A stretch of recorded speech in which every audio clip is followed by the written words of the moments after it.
So hello everyone, I'm Zoran Arsenas and I am the reporter of the Natural Law.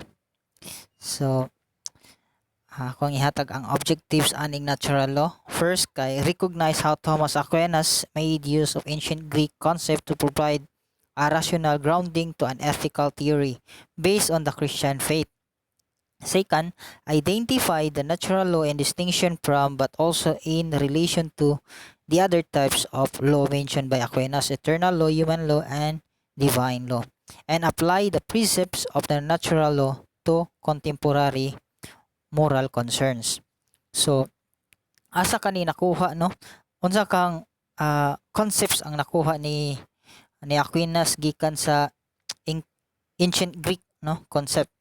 So, uh, ancient Greek roots mao ni sila ang uh, na naka-influensya kang Thomas Aquinas, mao ni sila nga uh, philosopher ang naka-influence ni Thomas Aquinas, pero ang naka-influence jud niya kay si Aristotle.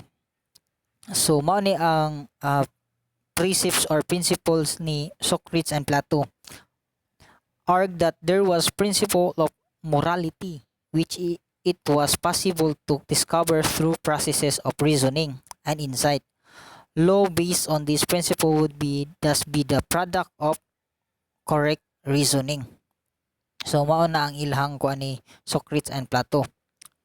And kang Aristotle recognized nature as the capacity for development inherent in particular things and aim at a particular end or purpose both in respect to physical and moral phenomena. He also made a distinctive between natural justice and conventional justice. Natural justice is common to all humanity. Muna siya ang natural justice is common to all humanity and a kind of state of goodness. Conventional justice varies from state to state for particular communities. So, kani mao ni siya si Thomas Aquinas. He is a Dominican prior or priest, and Aquinas, who was the preeminent intellectual figure of the scholastic period of the Middle Ages, contributing to the doctrine of faith more than any other figure of his time. His Summa Theologia. So, mo ni, na 3 parts of voluminous work si Aquinas. Aquinas speak of God, and although we acknowledge that our limited human intellect cannot fully grasp Him, we nevertheless are able to say something concerning His goodness and might and His creative power. Mao ni siya ang Christian faith, no? Ang gikuan ni Thomas Aquinas deals with a man or dynamic of human life. This characterized by our pursuit of happiness, which we should realize rest ultimately not on any particular good thing that is created by God, but in the highest good, which is God Himself. And third, focus on Jesus Christ as our Savior. So, mauna ang kuha ni Thomas Aquinas kay iyang background kay Christian man but Catholic, no? So, natural law. Unsa di ang natural law? Natural law is a philosophy that is based on the idea that right and wrong are universal concept as mankind finds certain things to be useful in good and other things to be bad and destructive or evil. So, mo na siyang ang kuan nga the idea nga sakto og sayop, no? Na siya concept as a mankind finds certain things to be useful in good and other things to be bad, destructive, or evil. So, mo na siya ang natural law. Example, it is universally accepted that to kill someone is wrong, no? Nako jud kay kasayupan, no? It is universally accepted that to kill someone is wrong, no? And that to punish someone for killing that person is right and even necessary, no? Na ay sakto nga pamaagi, no? Mao man ang gi kuan sa unsa to, right and wrong, no, doing good and avoid evil, no. Mao na siya ang kuan sa natural law. So ito sa eternal law. Eternal law is the divine wisdom of God which is oversees the common good, no, and govern everything. Eternal law is God's plan to lead all creation towards God's eternal salvific plan to be holy and blameless before Him through Jesus Christ. Example, human beings have souls or hands or feet are not subject to human governance, no? Ang tanan nga buta nga mabuhat sa tawo subject siya sa human governance, no? Pero ang buta nga belong sa nature of human being kay dili siya subject sa human governance kay eternal law na siya, no? Nagets ra ka? So arita sa sunod, divine law.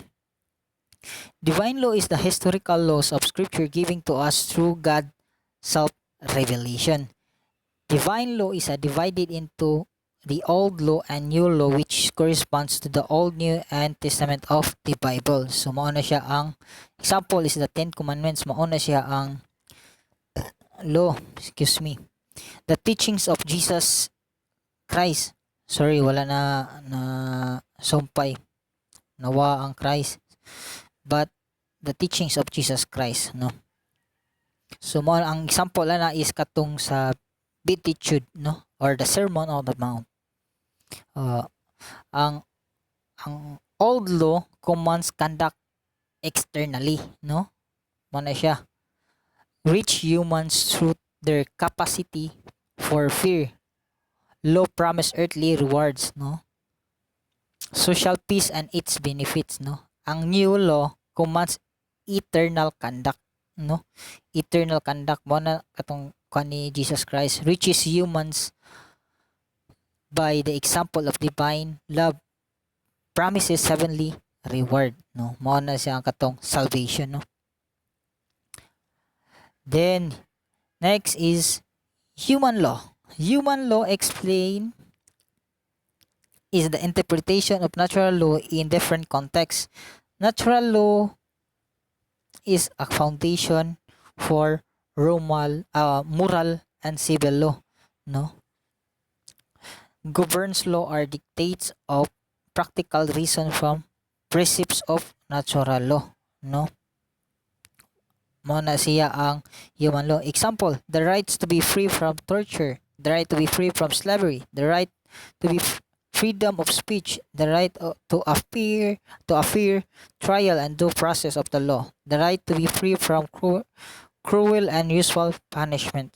So unsa ka ang kuan na ni kanang ang ilahang unsa ka ang relation, no, sa natural law sa internal law, divine law and human law. So atong makita diha nga ang natural law is doing good and avoid evil, no.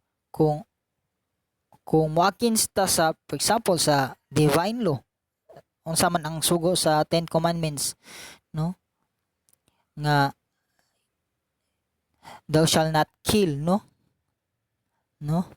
mo na siya example, thou shall not kill. But mo na ang kuan sa kalamitan sa tuwa karon like sa what happened sa drug lord, no. Ang uban kay mingon siya to kill drug lord is kuan man sa utilitarianism kay kuan na siya okay na sa utilitarianism kay kuan man siya kanang makabenepisyo man siya sa kadaghanan, but again siya sa Ginoo kuan japon siya dili japon siya kuan sa natural law, no. Mao na iyang relation sa human law sad mao sa Japon, no. So mao ni siya, how do we apply the principles of natural law to current moral concern or issues? So based sa inyong nasabtan sa akong report, unsa ka ang atong current issue karon nga ma-apply ni nato sa natural law? Ibutan lang sa ubos ang inyo ha mga ang current issue karon niya i-explain lang unsa siya or ma-apply ni nato sa natural law. So kana lang, God bless everyone.